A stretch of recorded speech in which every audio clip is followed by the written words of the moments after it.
Hello and welcome. My name is Brejé Williams, and I'm here to bring you this week's Bay State Banner Week in Review.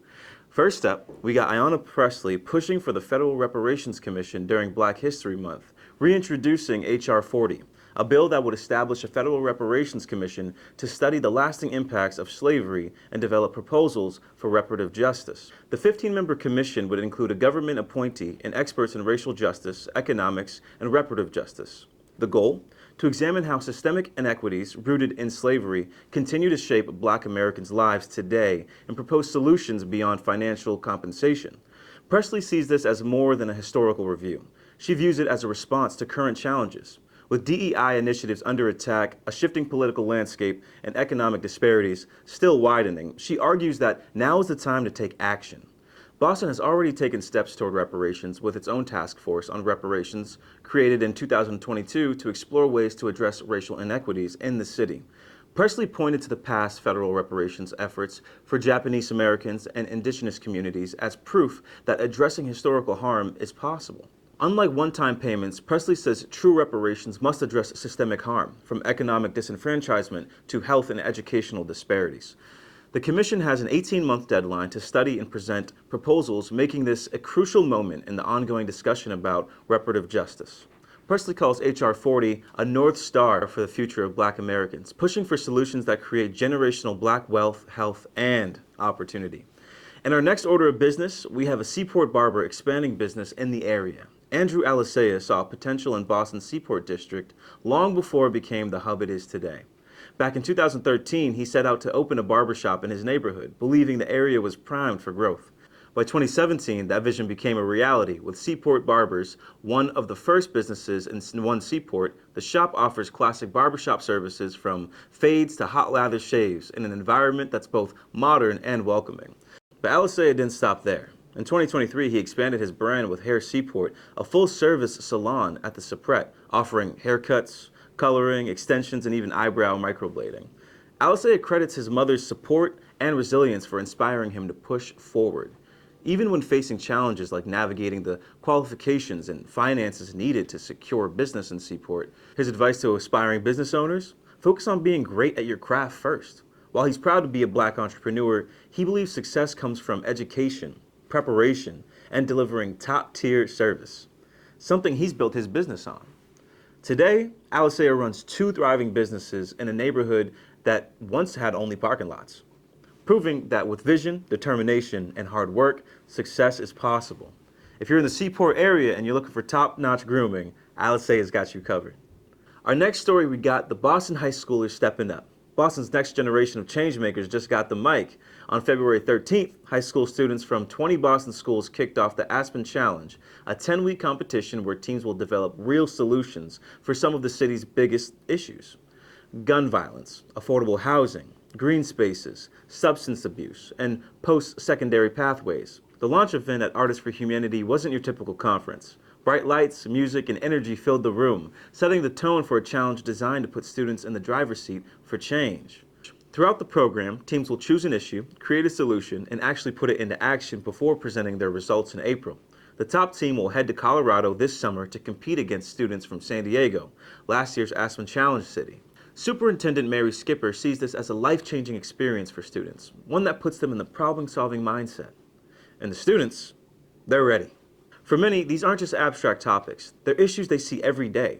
Housing and gun violence were top concerns for students like Sinai Phillips, Thompson, and Brian Hodge, who say they witness homelessness and safety concerns in their own communities. And the Aspen team isn't just throwing big ideas at students. They've created challenges with local experts, including leaders from Higher Ground and the Boston Society of Landscape Architects, so students can connect with real-world mentors as they build their solutions. At the end of the day, this isn't just a school project. It's a platform. As Katie Fitzgerald from the Aspen Challenge put it, students aren't just talking about problems. They're stepping up where adults have failed. So what's next? We'll see in April when students unveil their projects, but one thing is clear: Boston's young leaders aren't waiting for the future. They're building it now.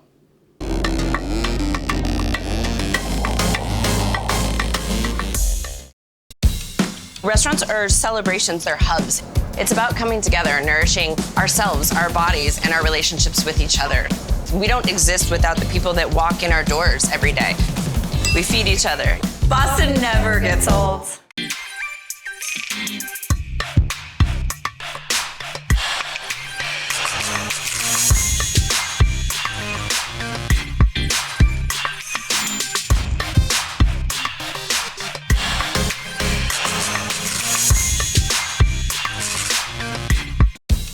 The Boston restaurant scene right now is as exciting as it has ever been. There's spicy, dynamic, diverse food here. It's time for people to take a second look at Boston. Boston never gets old. Yeah!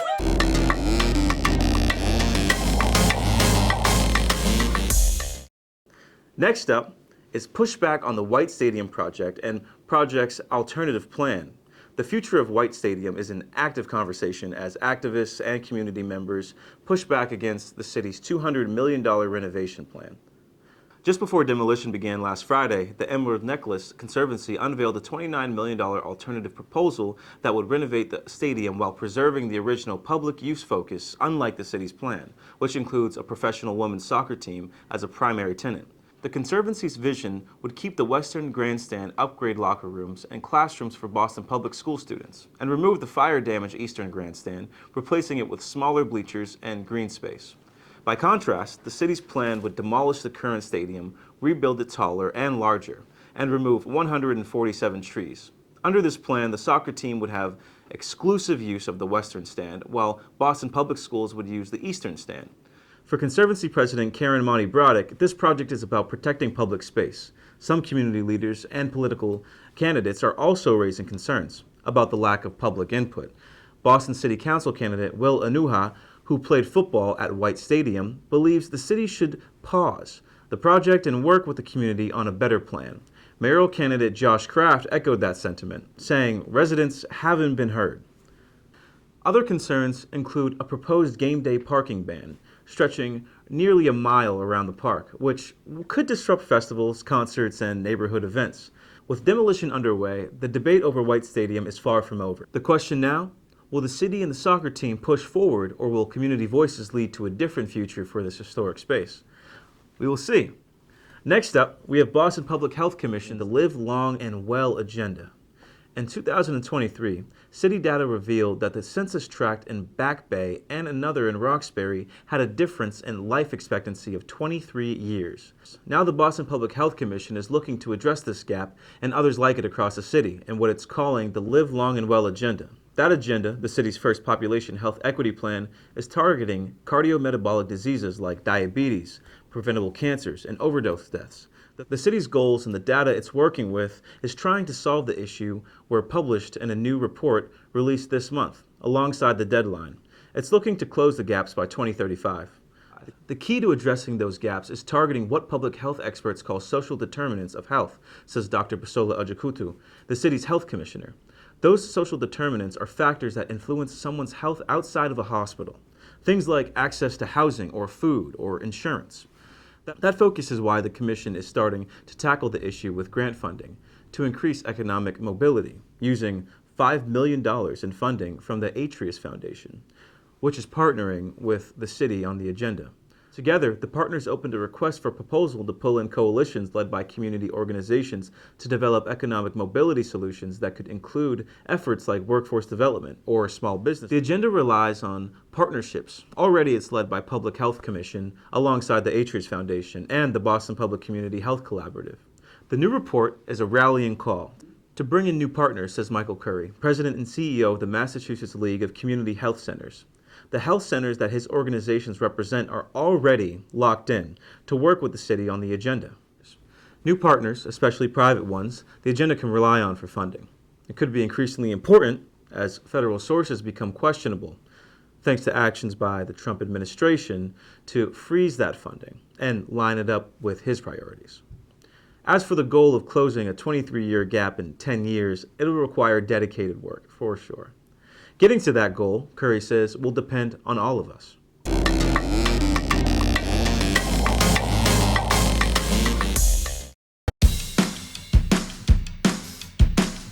The Boston food scene is on fire. There's spicy, dynamic, diverse food here.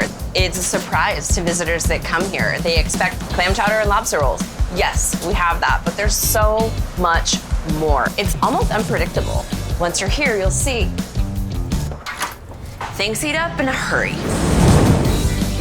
It's like, where's Boston gonna go next? Boston never gets old. Yeah!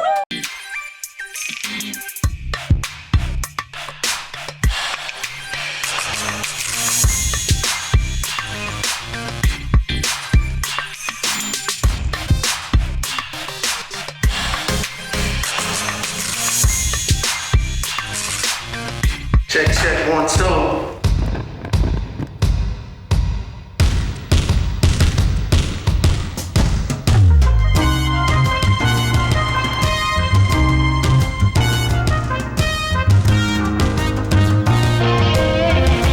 In Boston, the show goes on every night. Did you book your trip yet?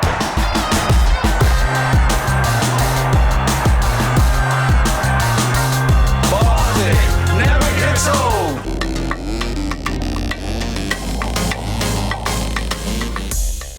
Next, let's get into a little bit of sports, in particular, our Celtics. Celtics fans, if you've been wondering what's off with the team this season, the answer is kind of simple. Shooting. Last year, the Celtics lived and died by the three-point shot, and it worked, bringing home our championship number 18. But this season, not quite the same story. Last season, the Celtics averaged 120.6 points per game. This year, it's down to 117.2. Not a huge drop, but it's noted. And they're not the only ones struggling. Kristaps Porzingis has dropped from 51% field goal percentage shooting last year to 48% this season, although his three-point shooting has actually improved to 40.5%. Al Horford is shooting just 40.4% with a noticeable decline from deep. Drew Holiday and Derek White have also seen their numbers slip, and Holiday is unfortunately playing through a serious shoulder injury. There is some good news, though. Pritchard has embraced that six-man role, improving his three-point percentage from 38.5 to 41.1%. That kind of shooting boost has put him in the conversation for NBA Sixth Man of the Year. To repeat as champions this year, the Celtics, we got to improve our defense, we got to be stronger on the boards, and we got to get back to hitting them threes at a high clip. Because, let's be real, beating the Celtics team 4 times in a row in a best-of-7 series, that's not going to be the easy feat for anybody. So, for now, mid-season grade, we'll give it a B, but there's plenty of time to turn that B into an A. NBA All-Star Game wrap-up, a showcase of skill and entertainment. The NBA All-Star Game has come and gone, proving once again that the league knows how to put on a show. Once a simple one-day event, the All-Star Game has evolved into a full weekend spectacle, blending basketball with entertainment. While defense has taken a back seat for this kind of weekend, the global appeal of the NBA has never been stronger.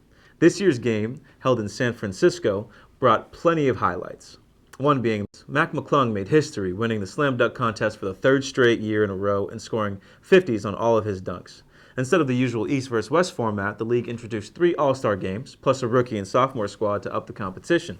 Stephen Wardell Curry earned his 2nd All-Star Game MVP, now officially named the Kobe Bryant Most Valuable Player Award.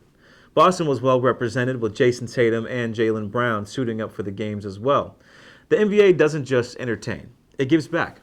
This year, it even raised millions for charity, reinforcing that the All-Star Game is bigger than just basketball. At the end of the day, it remains a global success, an exhibition of elite talent, sportsmanship, showmanship, and community impact.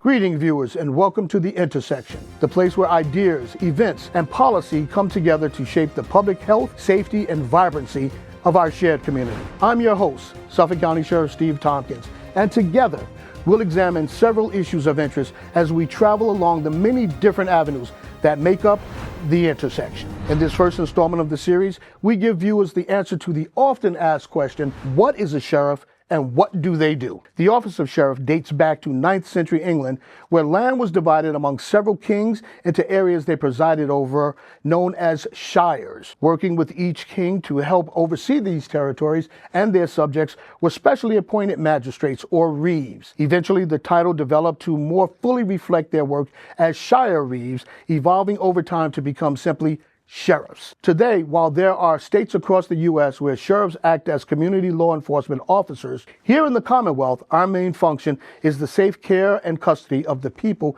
who are remanded to our facilities by the courts either to await trial or serve a sentence after conviction. However, as modern-day sheriffs, we have the opportunity, the ability, and I would argue the responsibility to be more than just jailers. At the Suffolk County Sheriff's Department, we provide a wide array of programs and services to help our residents to acquire the skills, coping mechanisms, and care necessary to return to society and lead positive, successful lives. You can read more about this and other important issues in the Bay State Banner by scanning the QR code or visiting www.baystatebanner.com. We'll see you next time at the intersection.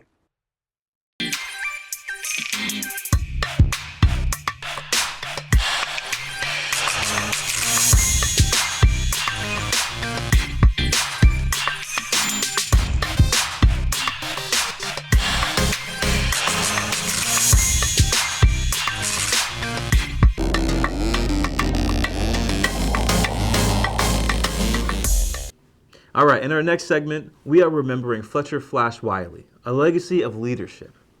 Boston has lost one of its most influential black leaders, Fletcher Flash Wiley, a trailblazing attorney, business leader, and civic powerhouse, passed away on February 7th at the age of 82. Wiley's impact on Boston's legal, business, and political landscape is undeniable. He was a founder of Fitch Wiley, Richmond and Torse, once New England's largest minority-owned firm. He also became the first black chairman of the Greater Boston Chamber of Commerce, advising city and state leaders for over 50 years. Born in Chicago in 1942, Wiley was raised in Indianapolis, where he excelled in school, eventually becoming one of the first black students in gifted programs. After graduating from Shortwich High School in 1960, he was recruited to the U.S. Air Force Academy, where he became the first black football player, earning that nickname, the Flash, and graduated as one of the Academy's first black alums. He later became the first black Fulbright scholar, studying in Paris before serving as a U.S. Air Force captain. Wiley then made his mark in Boston, earning degrees from Harvard Law School and the Kennedy School of Government in 1974. He played a key role in launching black alumni associations at both schools, ensuring that future generations had a seat at the table. Beyond law, Wiley was a champion for black homeownership. In the 1970s, he and fellow leaders helped revitalize Fort Hill, turning tax-foreclosed brownstones into affordable homes. In the 1980s, he led the Governor's Commission on Minority Business Development, working to open doors for black entrepreneurs. By 1994, he made history again, becoming the first black chairman of the Greater Boston Chamber of Commerce. A strong advocate for affirmative action, Wiley once said, "But for affirmative action, I would not be where I am today. It opens doors." Later, he helped build PRWT, services into one of the nation's largest minority-owned businesses, named Black Enterprises Company of the Year in 2009. Even in his later years, Wiley showed no signs of slowing down. At 78, he reflected on his works, saying, "Not a day goes by when I don't do something to advance African Americans in Boston." Wiley is survived by his wife, Benari Wiley, and his children, Pratt and BJ, and his extended family as well. Boston has lost a giant, but his legacy of leadership, advocacy, and community building will live on forever. All right, that's a wrap for this week's Bay State Banner Week in Review. Thank you so much for joining me. My name is Brejé Williams, and I'll see you guys next time.